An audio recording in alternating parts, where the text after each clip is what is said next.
बिस्मिल्लाहिर्रहमानिर्रहीम, अस्सलाम वालेकुम। मैं हूं कनीस फातिमा। मैं उम्मीद करती हूँ कि आप बिल्कुल ठीक होंगे। ये वीडियो बनाने के पीछे एक बात है और एक चीज़ जो कि मैं रखने जा रही हूँ, अदाद-ओ-शुमार रखने जा रही हूँ, फैक्ट्स एंड फिगर्स रखने जा रही हूँ।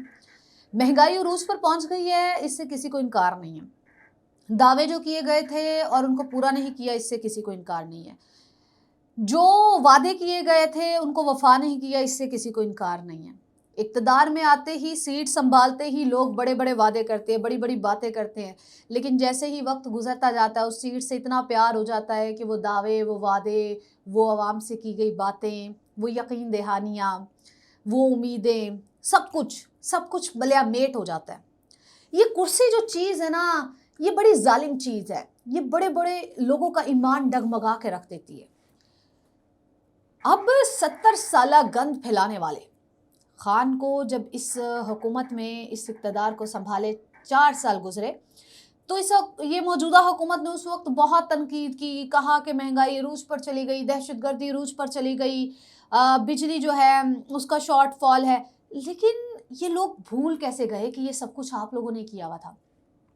अभी आके जो सिचुएशन बन चुकी है, खान तो चला गया, खान की कुर्सी चली गई, इक़्तिदार चला गया। अब जिन लोगों के हाथ में है, इन्होंने तो कहा था कि इन्होंने तो खान के ख़िलाफ़ महंगाई मार्च किया था, खान को घर भेजने की कोशिश की थी, सिर्फ़ और सिर्फ किसको वजह बनाकर, महंगाई को। महंगाई तो वो है जो कि दिन ब दिन बढ़ती जा रही है, इसका ज़िम्मेदार खान तो नहीं है। इस बात से तो वाज़ेह हो गया कि खान को किसी और चीज़ पर नहीं निकाला गया, तो उन्होंने महंगाई को बहाना बनाकर खान को निकालने की कोशिश की और अवाम की हमदर्दियाँ समेटने की कोशिश की।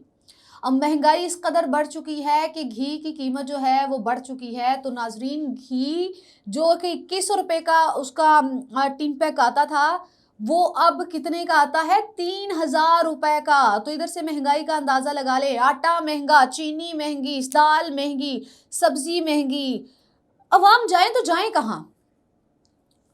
क्या अवाम ने सिर्फ खाली बातों से अपना पेट भरना है? 70% से ज़्यादा हो चुकी है हमारी आबादी। 75 to 78% वो लोग हैं, 100 में से 75% वो लोग हैं जो गुर्बत की लाइन से नीचे ज़िंदगी गुजार रहे हैं, पॉवर्टी लाइन से नीचे ज़िंदगी गुजार रहे हैं, जिनके पास झोंपड़ियाँ नहीं हैं, झोंपड़ियाँ सर ढाँपने के लिए वो लोग मांगने पर मजबूर हैं।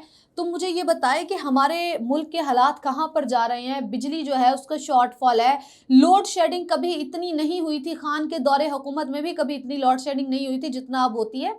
एक-एक घंटे के बाद बिजली जाती है, वापस आती है, पता ही नहीं चलता, फिर चली जाती है।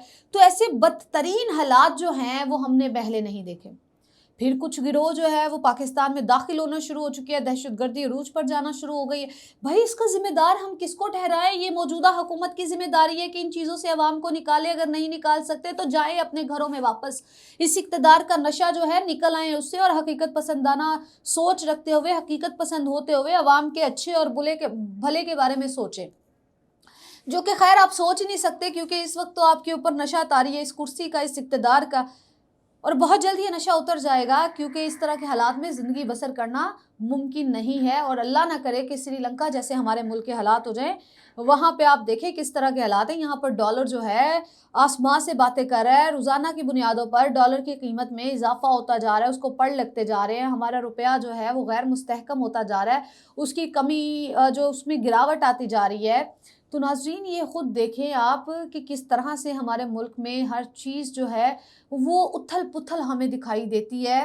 रुपए की कदर गिरती जा रही है, डॉलर की कदर बढ़ती जा रही है। फिर उसके बाद इम्पोर्ट जो है उसके ऊपर इन्होंने 80 इम्पोर्टेड अशिया पर पाबंदी लगाई है। लेकिन मैं आपको ये अंदर की खबर दे रही हूँ कि अभी उन पर पाबंदी नहीं लगाई गई, अभी तक वो जारी हैं। अब एक्सपोर्ट्स जिनको बढ़ाना चाहिए था, इनका वो फोकस ही नहीं है। ये कहते हैं कि बाहर से चीज़ें मंगवाएं, आराम सुकून से अपनी ज़िंदगी बनाएं, सुस्ती काहिली और इसको रूज पर पहुंचाएं। तो बेसिकली ना तो एक्सपोर्ट्स है हमारी, ना हमारे पास इस वक्त इतनी टैक्स रेशियो जो खान ने पैसे जमा किए थे ये कौमी ख़जाना उड़ा रहे हैं। अब हमारे पास ख़जाने में भी पैसे नहीं हैं कि जिससे हम अपनी मईशत को संभाला दे सकें। ऊपर से ये कहते हैं कि मुश्किल फ़ैसले कर रहे हैं ताकि मईशत को संभाला दे सके। दूसरी तरफ कहते हैं कि अवाम तो मुश्किल फ़ैसलों के मुतहम्मिल ही नहीं हो सकती। पेट्रोलियम मसनूआत की कीमतों में इजाफ़ा किया, कुकिंग ऑयल की कीमतों में इजाफ़ा किया। ये एक हफ़्ते के दौरान हमने देखा कि इन्फ्लेशन रेट जो है वो 60% बढ़ चुका है। اور ابھی 10 جون آنا باقی ہے، بجٹ آنا باقی ہے، 10 جون کے بعد عوام کے اوپر مزید بوجھ ڈلنے جا رہا ہے۔ اور مفتاح اسماعیل صاحب نے یہ کہہ دیا کہ جو پیٹرولیم مصنوعات کی قیمتیں بڑھائی ہیں وہ صرف ایک دفعہ نہیں بڑھائیں، آگے جا کے مزید بھی وہ قیمتیں بڑھانے کے بارے میں سوچ رہے ہیں۔ تو خدارہ ہوش کے ناخن لے، اس حکومت کو ہوش کے ناخن لینے چاہیے، یہ کیا کر رہے ہیں؟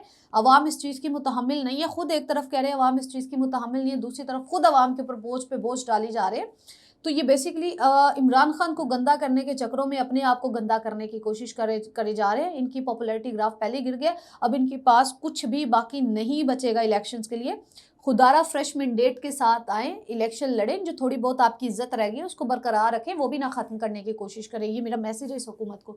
امید کرتی ہوں آپ کو میری آج کی ویڈیو پسند آئی ہوگی، اپنی رائے سے ضرور آگاہ کیجیے گا۔ میں کوشش کروں گی کچھ حقائق، کچھ اعداد و شمار، کچھ فیکٹس اینڈ فگرز میں آپ کے سامنے لے کے آؤں، مہنگائی کے حوالے سے بھی لے کے آؤں گی، اور جو اندر کی خبریں ہوں گی، جو نئی نئی چیزیں ہوں گی، میں کوشش کروں گی میں آپ کے ساتھ لازمی شیئر کیا کروں۔ اپنی دعاؤں میں مجھے یاد رکھیے گا، اپنا بہت زیادہ خیال رکھیے گا۔ اللہ حافظ۔